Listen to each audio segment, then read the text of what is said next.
GN group जो institutes हैं उसके एक कॉलेज में कल्चरल फेस्ट है जिसका नाम है सफ़रनामा और ये मेरा सौभाग्य है कि मैं उसका एक हिस्सा हूँ। इस दौरान बच्चों ने बहुत सारे सांस्कृतिक कार्यक्रम वहाँ पे किए और जो पिछले साल का कॉलेज के अचीवमेंट्स थे उनको भी कॉलेज के सभी छात्रों ने और फैकल्टीज़ ने वहाँ पे उल्लेख किया है। और सबसे बड़ी जो बात है ये है कि कॉलेज एक करिकुलम सिलेबस पढ़ाने के अलावा भी बच्चों को बाहर की दुनिया में अभी क्या रियल टाइम में क्या चल रहा है, क्या समाज की समस्याएं हैं और किस तरह से समाज की समस्याओं का निवारण हो रहा है अलग अलग स्टार्टअप्स के माध्यम से, उनको भी कहीं ना कहीं टच करने का एक कोशिश की गई है। और इस सब से बच्चों को बाहर की दुनिया के रियल टाइम सॉल्यूशंस पता चलते हैं, उनके दिमाग में आइडियाज आते हैं कि क्या क्या स्टार्टअप्स अभी मार्केट में है, कैसे कैसे कॉरपोरेट्स हैं और कैसे कैसे वो रोज़गार हासिल कर सकते हैं, कहाँ कहाँ पे वो प्लेसमेंट पा सकते हैं फ्यूचर के बाद।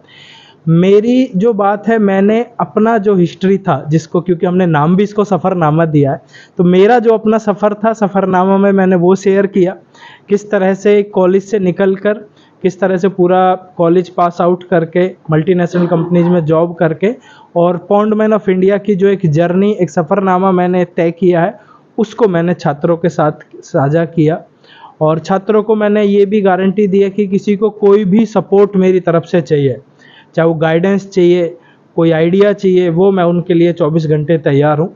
और मैं इसके लिए जो जीएन ग्रुप ऑफ इंस्टीट्यूट के चेयरमैन हैं उनको मैं बहुत बहुत धन्यवाद और साधुवाद देता हूं कि उन्होंने इस बेहतरीन सोच के साथ, चेयरमैन साहब ने इस पूरे इंस्टीट्यूट को और पूरे कल्चरल फेस्ट को कहीं ना कहीं ऑर्गेनाइज कराया है।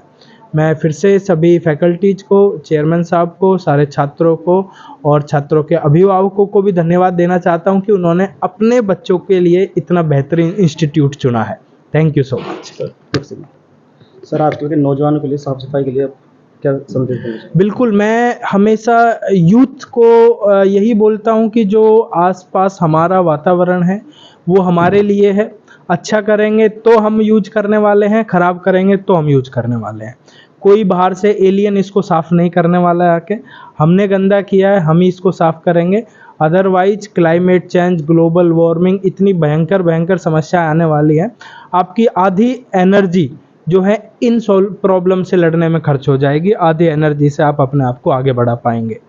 अभी अर्बन हीट आइलैंड का मैंने बच्चों के साथ साझा किया, अर्बन फ्लड्स का मैंने साझा किया। ये सारी समस्याएं हैं जो रियल टाइम समस्याएं हैं और पूरा समाज उनसे जूझ रहा है।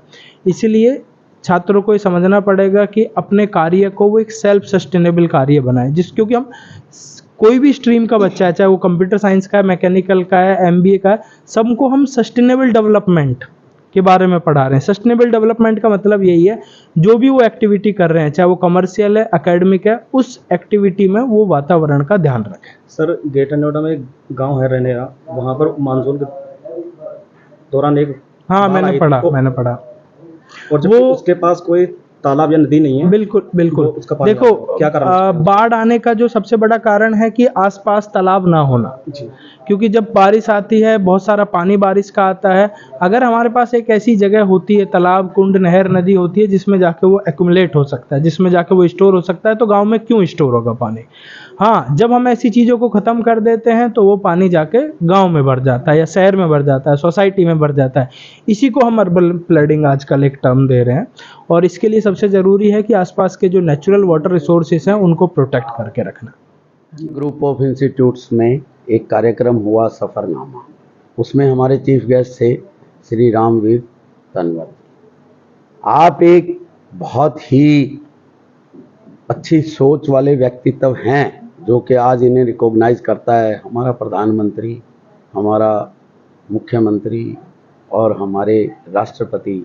आपने 82 शहरों में जा करके सब लोगों को जागृत किया है और हमारे नियर बाई जितने भी ये हम लोग अपना कंक्रीट का जाल बना रहे हैं, जितनी सोसाइटीज़ बना रहे हैं, उनके नियर बाई जितने भी तालाब पड़े थे या कूड़ा कचरा था, आप सब ने उनको बहुत अच्छे से एक ऐसा वो दे दिया है कि लोगों को पानी के लिए रेन वाटर हार्वेस्टिंग भी मिल गया और उनको एक अच्छा झील भी मिल गया।